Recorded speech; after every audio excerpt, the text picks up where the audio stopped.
Filipenses capítulo 4. Tudo posso naquele que me fortalece.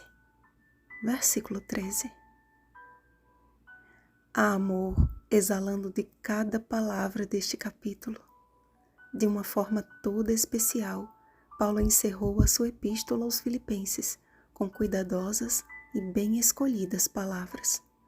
O seu desejo era que a generosa igreja de Filipos permanecesse unida num só propósito de viver na prática o amor cristão.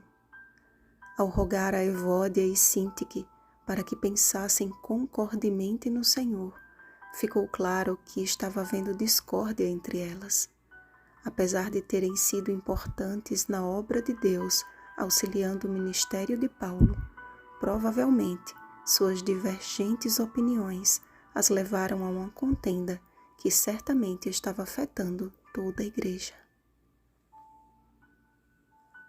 Alguns teólogos acreditam que esta epístola possa ter sido escrita justamente por causa da divisão causada por essas duas mulheres. Como alguém que já havia convivido com elas, Paulo conhecia a sinceridade de ambas e o poder de influência que elas tinham na pregação do Evangelho. E é muito interessante a forma como ele abordou as duas no final, citando a pessoa de Clemente e dos demais membros daquela igreja para que as auxiliassem na reconciliação. Fica evidente que era um caso conhecido de todos, portanto, todos deveriam unir forças para solucioná-lo e não para escolher de que lado ficar, pois, como bem afirmou Jesus, todo reino dividido contra si mesmo ficará deserto, e toda cidade ou casa dividida contra si mesma não subsistirá. Mateus capítulo 12, versículo 25. Paulo se utilizou de uma sequência no encerramento desta carta. É importante analisarmos ponto a ponto. Primeiro, unidade. A influência dos líderes da igreja deve ser um constante incentivo à união. Ainda que em meio às diversidades, os membros da família de Cristo devem aprender a conviver com as diferenças, sem que estas se tornem causas de divisões e contendas. O perdão deve sempre prevalecer. Segundo, cooperação. Quando a igreja se une em amor de uns para com os outros, quando a comunidade cristã experimenta de fato o genuíno amor, cada palavra e cada gesto torna-se uma poderosa ferramenta no avanço da obra de salvar. Terceiro, alegria. Como já estudamos ontem, a verdadeira alegria é um dom de Deus que, quando vivido, é tão contagiante e completo que nenhuma circunstância adversa consegue destruí-lo. Quarto, moderação, temperança. Um cristão equilibrado não é aquele que vive uma religião morna, pois Jesus deixou mais do que claro que este tipo de atitude é reprovável diante de Deus.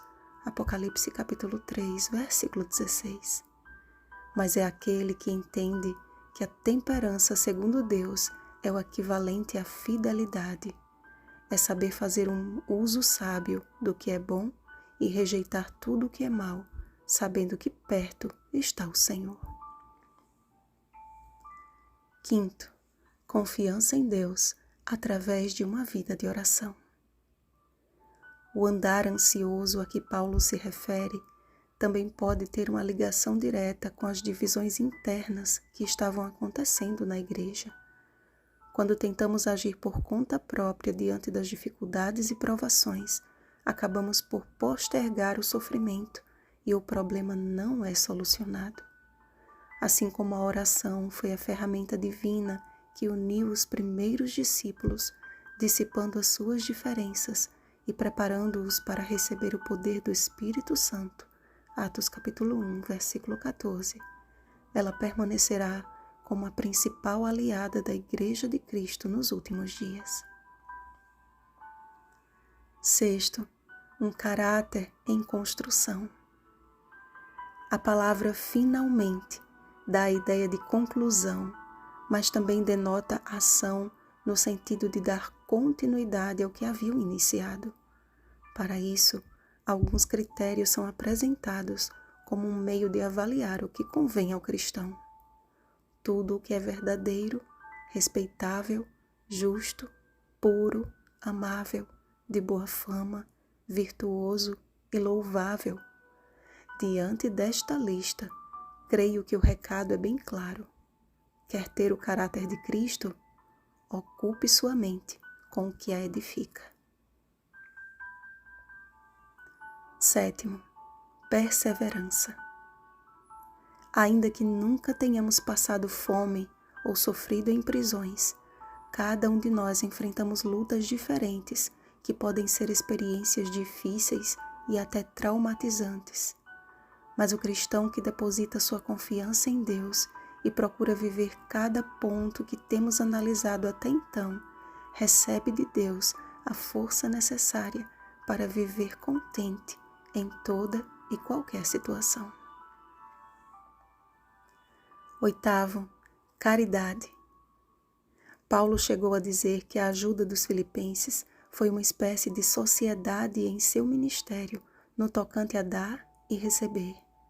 Quando damos voluntariamente parte daquilo que possuímos, reconhecendo que tudo o que temos pertence ao Senhor, nossas ofertas tornam-se como aroma suave, como sacrifício aceitável e aprazível a Deus. O meu desejo e a minha oração, amados, é que possamos escolher viver constantemente essas tão preciosas orientações. Que unidos num só pensamento, tenhamos a mente de Cristo e façamos parte da igreja que ora, que perdoa, que ama e que cuida uns dos outros, pois é esta a igreja que o Senhor vem buscar. A graça do Senhor Jesus Cristo seja com o vosso espírito. Vigiemos e oremos. Um feliz sábado, Igreja Militante. Rosana Garcia Barros.